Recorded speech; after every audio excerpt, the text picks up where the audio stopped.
Hello, this is Darren L. Hammond with ZipMinis.com. My presentation today is titled Ways That Writing Differs from Talking, the Fine Line in Blogging. And I'm applying this specifically to blogging. I am a university professor and teach advanced writing. And I had a student a few semesters ago, and the student was doing very poorly about midway through the semester. He had turned in all of his assignments, but to put it mildly, the writing sucked. Yes, it was terrible. It was incoherent, and that was something that I could not overlook in grading him, despite the fact that he would repeatedly bring up the grade and how he wanted to get a good grade. Well, I wanted him to get a good grade too. And I spoke with him one day after class. And I decided, well, why don't we start here? Why don't we start with what you do when you write a paper? What is your process of writing? And this is the response I got. Writing is easy. He said he had dragon dictation, and all he had to do was talk the paper into the microphone, and the computer would translate it into language on the screen. And this was a wonder of modern technology that made essay writing in college simple. Well, it made it simple to complete, but it did not make quality writing, because as you know, speaking is not the same as writing. There are many similarities, but there are a lot of differences as well.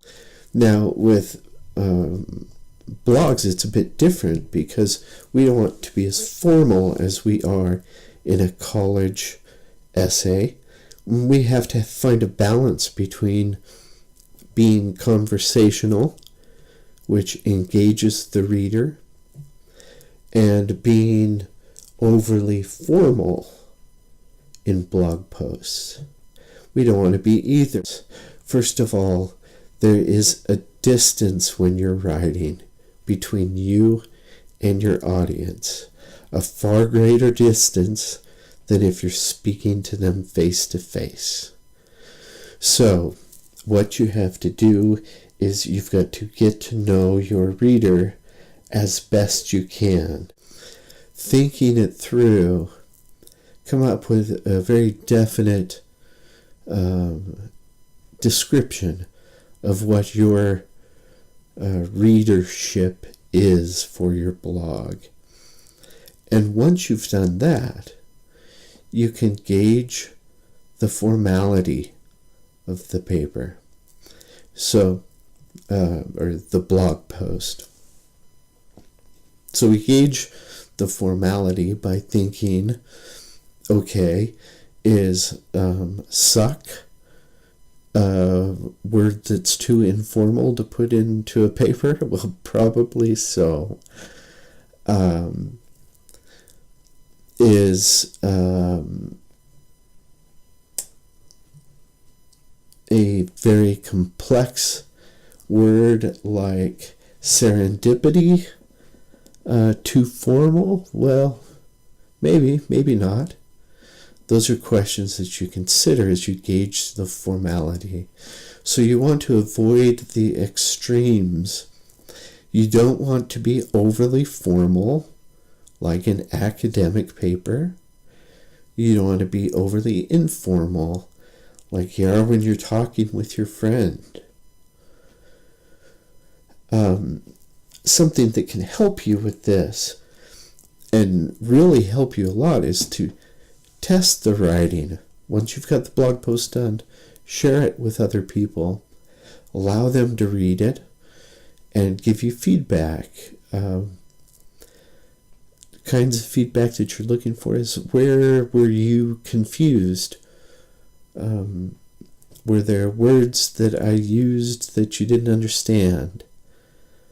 Was it too simple and informal, or was it overly formal? So get feedback from other people, and use your friends and your family, abuse them, and make them read every blog post that you write, because it will definitely help you in the end. Another thing I find extremely helpful is to verbalize the writing. And by that, I just mean read through it aloud. And reading through it aloud allows you to hear the language, and it makes you more conscious of the language that you've used in the blog post. So there's a lot of ways you can do it. You can verbalize it to another person. This is the best way. You're presenting it to a live audience, and you can tell, does this fit or doesn't it? Have I targeted the audience correctly or not? But another way of doing it is just reading it aloud to yourself. And the act of reading it aloud makes you more self-conscious of the writing.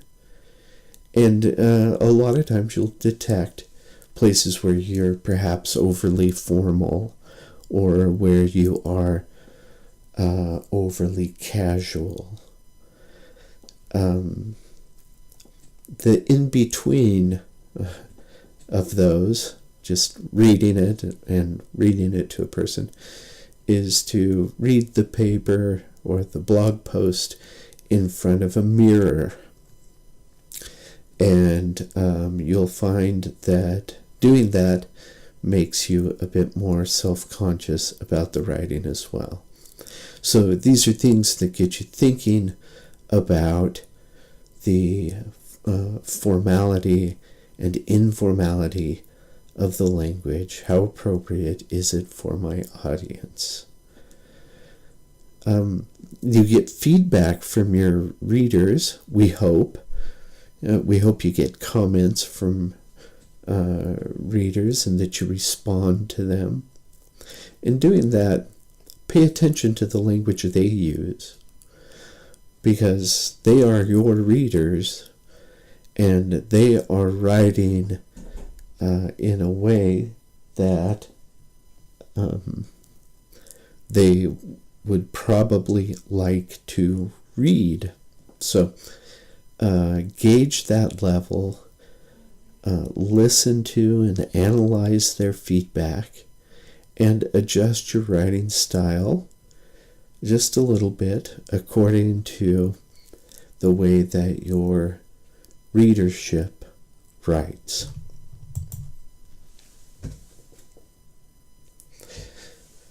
Striving to find that balance is really quite difficult. But learning from your reader's style by their comments, email interactions, blogs that they visit on the internet.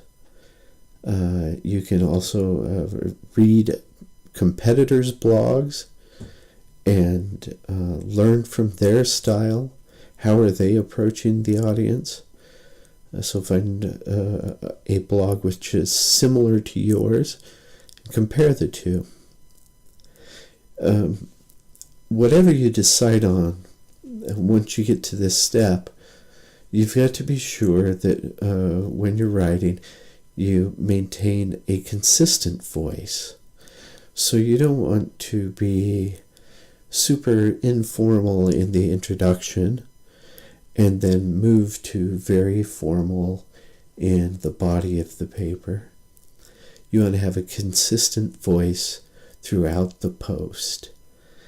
And one of the things that will,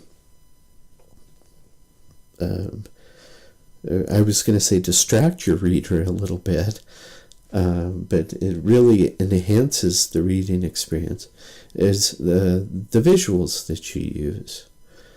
So using visuals enhances your text.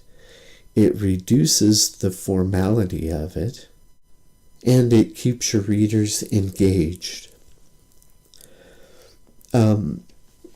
You've got to revise intensely. And you should know that all good writers, all professional writers, revise intensely. Sometimes we think of revision as a form of punishment or torture. I've got to revise this because I messed it up. I've got to fix it. That's not the case. All great writers, unless they're an absolute genius, revise extensively with their writing. And they do so because they know that with each revision, they're coming closer to perfection with what they're writing about.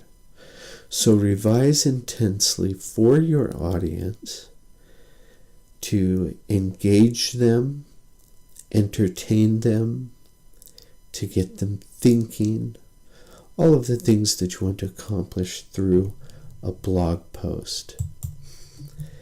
And the end result then, what we hope to attain is a blog post that is clean and clear and is a pleasure for your reader to read through. Be yourself in doing that.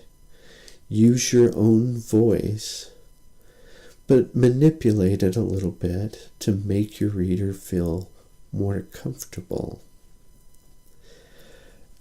That is really what we desire, to make the reader feel comfortable with the language so that they pay attention to our message and enjoy the message rather than paying attention to our language as a distraction. I hope this helps. Thank you for listening. Again, this is zipminis.com. I'm Darren L. Hammond, and I appreciate you listening.